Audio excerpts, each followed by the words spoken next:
This is a spicebush swallowtail. I found this butterfly while I was out on a walk one morning, thinking about how rare it is to find dead butterflies in the wild. Then I looked down and spotted this swallowtail on the road almost directly in front of my feet. This is my second time pinning a butterfly, which means that I'm no expert, but I did have a slight idea of what I was doing this time around. I started the process the same way as last time, by rehydrating my butterfly. I made a dilution of 50% water and 50% rubbing alcohol and dampened some paper towels in that mixture before placing them on the bottom of a glass container.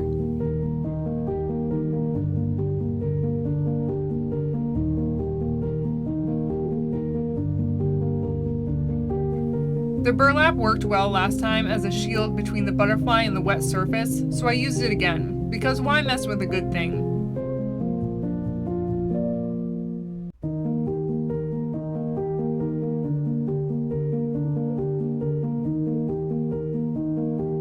I then put another piece of burlap domed over the top before placing my second piece of damp paper towel on top of that.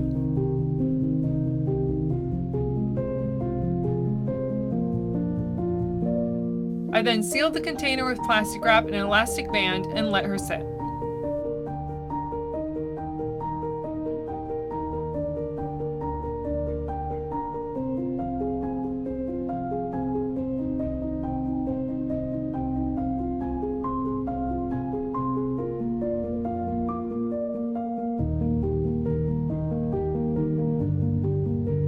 I already had my pinning board made, my parchment paper strips cut to size, and my size number 2 insect pins.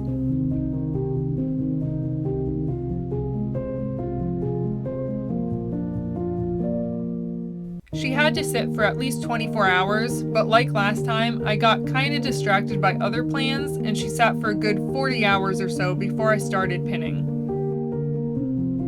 I didn't bother to check the legs with a toothpick this time because we've already established that I have no idea what I'm looking for. And this one did end up being a little trickier to pin because although it did have its body intact, it was a bit crushed, so it wasn't super easy to initially spread the wings. But I did eventually get there.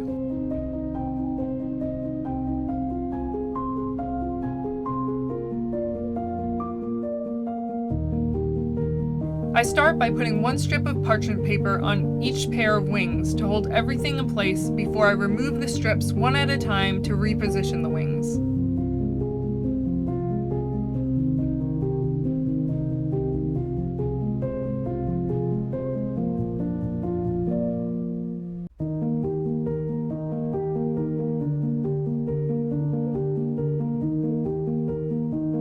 I'm not sure if there's a precise way or angle you're supposed to have the wings at, but I think mine ended up looking pretty natural in the end, even if it's not professionally done.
And I did remember to put the pin through the body this time. The antennae were definitely the most tedious part of the pinning process, and next time I probably positioned them a little different because I think they ended up looking a bit unnatural in the end, but it's fine. It definitely could have been a lot worse.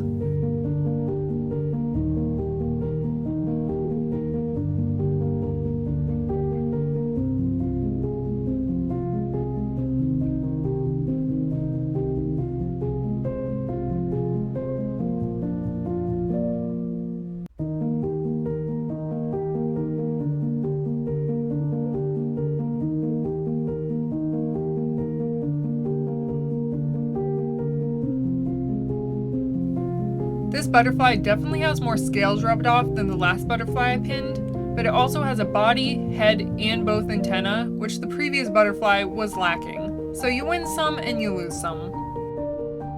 It's by no means a perfect specimen, but it is a naturally collected piece of nature, so it was easy for me to embrace the imperfections.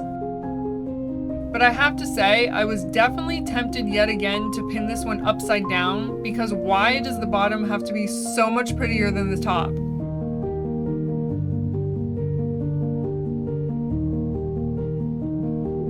But in the end, I just decided to keep everything uniform and pin it normally.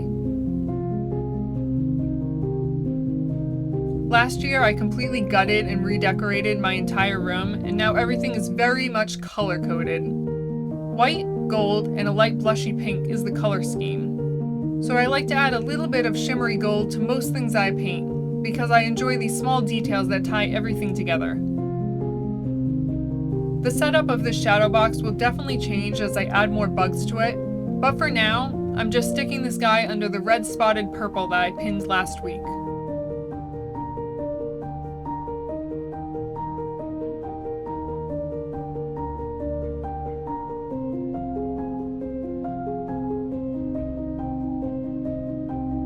Although they share similar colors, the spicebush swallowtail is notably much larger than the admiral, and I think the distinct swallowtails, hence the name, make it super special.